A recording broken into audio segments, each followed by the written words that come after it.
Hello friends, এই হচ্ছে আমার সফেদা বা সবেদা বা হিন্দি বলায় যাকে চিকু বলে ডাকে।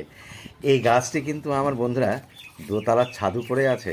দেখুন, দূর থেকে দেখাচ্ছি।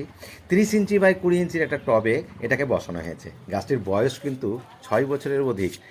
এত সবেদা এবার হয়েছে আপনি কল্পনাও করতে পারবেন না, কয়েকশো সবেদা রয়েছে। আমি প্রতিদিনই কিন্তু 2-1টি করে হারভেস্ট করছি এবং গাছেই পাকা ফল খাচ্ছি। এইভাবে আমি একটা একটা করে চেক করি, নরম পেলেই আমি সেটাকে হারভেস্ট করি। আজও দেখবেন, এই যে চেক করছি, হঠাৎ করে দেখা গেল একটি হাতের কাছে নরম পেয়ে গেলাম।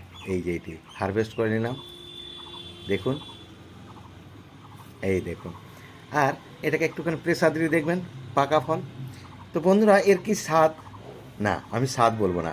আপনিও একটি গাছ বসান আর দেখবেন নিজের হাতে বসানো গাছের ফল কত স্বাদ হয়। তো বন্ধুরা, ভালো লাগলে ফলো করবেন। আর